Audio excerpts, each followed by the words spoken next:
We all know that Fortnite Creative has lots of problems, but their biggest issue has to be their Discover page. From the way it's formatted to the way it pushes out different maps, it is terrible. This video will be going over how they could possibly fix this, all the way from their UI itself on the screen and how they push out their maps and publish them. Also, 99% of the people that watch these videos aren't subscribed, so if you enjoy this kind of content, I very much appreciate anyone subscribing. I'm also a little sick today, so just bear with me on my voice. When you first load into the Discover page, I think a lot of people can immediately tell that something's just a little bit off. Now, this specifically comes from the kinds of maps that Epic features. Just now opening my creative page, the first two things I'm brought to are both clickbait and backrooms. That's not a good sign. Clickbait is obviously a problem for very apparent reasons, but backrooms is a problem for a little bit of a different reason. Now, I want to preface my tangent on backrooms here by saying that I did make a backrooms map, and I have two backrooms maps, and they're the only ones that get plays.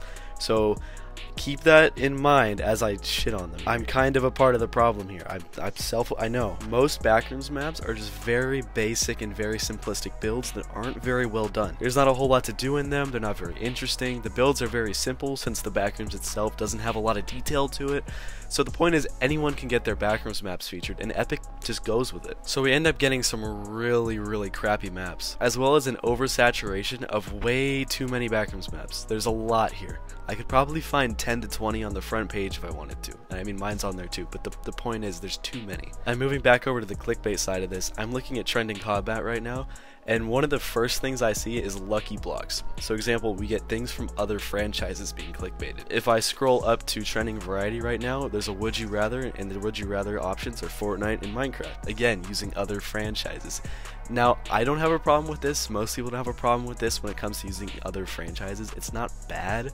The problem is, Epic doesn't like it. Epic is very inconsistent about how they deal with this. They will strike down some creators' builds that are of other franchises and use other properties, and then a lot of popular creators can come out and make maps like this using Minecraft, using Five Nights at Freddy's, stuff like that, for example, and they will be perfectly fine. Also, Epic's picks at the top of the Discover page are good, but they're not great. They need to reevaluate some of their choices. I think I'm going to review some of the maps that they pick in future videos because I'm kind of interested to see how crappy some of them are. But they really need to redo some of their choices. Like I was just talking about with big people and big creative teams using other franchises in their maps. One of Epic's picks is Octogame, which is very clearly a ripoff of Squid Game. And Epic, again, doesn't like little people, I don't want to say little people, but they don't like other people using franchises. And they will strike some people down, and they won't strike other people down. And they just needs consistency. It's either let it all, or don't let any of it.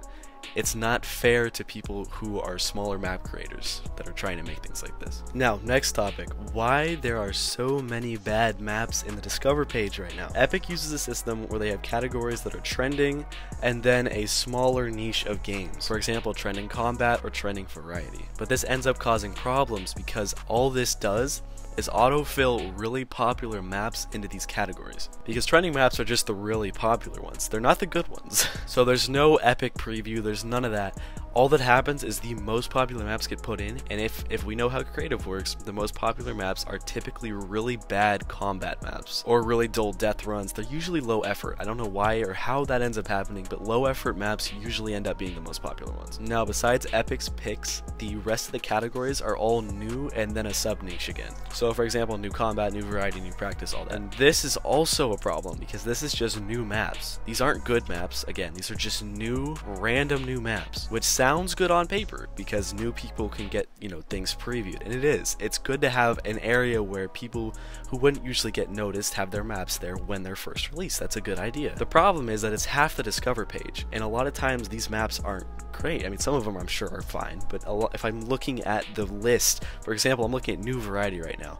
I'm seeing, oh god, what am I seeing? Zombies in backrooms. There's no way that's a good map. So now the question becomes, how can they fix this? I actually think it's quite simple. First, they need to completely change the categories they have. Instead of trending, have Epic's picks 4 different actual sub-niches, like combat or variety and whatnot. Then have a separate area for new releases, or just for random maps. I think it would be a good idea for them to have an area for random maps so that everyone has a map that's being played at all times, if that makes sense. So that everyone's map is being cycled somewhere. Then have a separate tab that is for leaderboards. Now in this tab, there are 2 tabs, okay? Hold on, it's not that complicated. 2 tabs.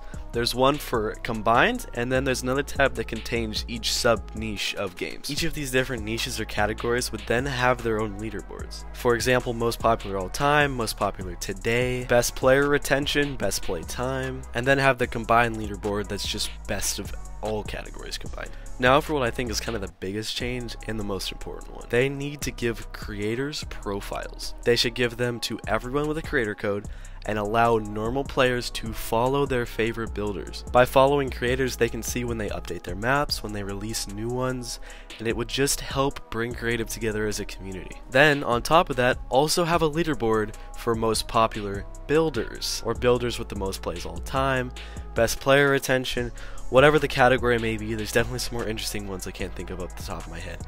But I think having a leaderboard and a creator system where you can physically follow people would help so much with bringing creative together as a community. That's about all I have to say about their Discover system. Thank you for watching, and if you have any suggestions about how else you think they could fix this, make sure to leave a comment, and I'll see you later.